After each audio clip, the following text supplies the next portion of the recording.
রোজফারি কাণ্ডে জামিনে মুক্তি পাওয়ার পর প্রথম সরকারি অনুষ্ঠানে যোগ দেন সোমবার। আর বৃহস্পতিবার সুদীপ বন্দ্যোপাধ্যায় যোগ দিলেন দলের কর্মসূচিতে। এদিন 21শে জুলাইয়ের প্রস্তুতি উপলক্ষে সভা ছিল তৃণমূল কংগ্রেসের। সভায় তৃণমূলের সর্বভারতীয় সাধারণ সম্পাদক সুব্রত বক্সী, মেয়র শোভন চট্টোপাধ্যায়, মন্ত্রী সাধন পাণ্ডে, শশী পাঁচার পাশাপাশি উপস্থিত ছিলেন সুদীপ বন্দ্যোপাধ্যায়। সভা শেষে রাজ্যপাল ইস্যুতে মুখ খোলেন তৃণমূল সাংসদ। রাজ্যপাল এভাবে মুখ্যমন্ত্রীর সঙ্গে কথা না বললেই ভালো করতেন।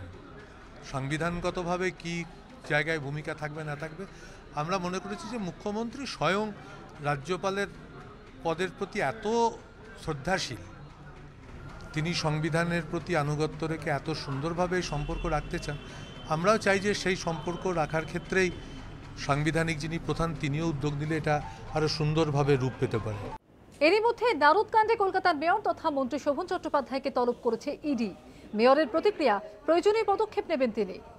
চিঠিটা কি কারণে আপনারা লিখে বলছেন দিচ্ছেন, তারা মুখে ব্যাখ্যা করছেন। চিঠির মধ্যে কোন কেসের রেফারেন্স বা কিছু আছে কিনা চিঠির মধ্যে তা পরিষ্কার নয়।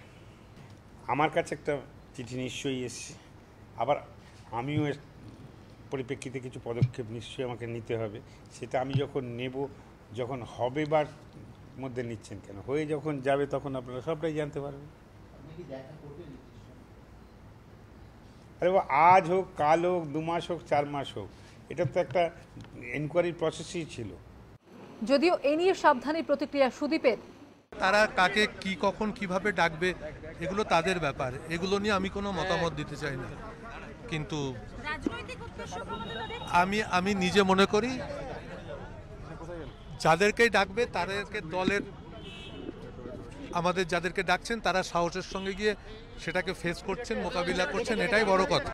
এদিন এসএসকেএমে চিকিৎসকদের বোর্ডের সামনে হাজির হন সুদীপ বন্দ্যোপাধ্যায়। সূত্রের খবর, চিকিৎসকরা জানান এখন তিনি বিপদমুক্ত। এরপরই দলীয় কর্মসূচিতে যোগ দেন তিনি।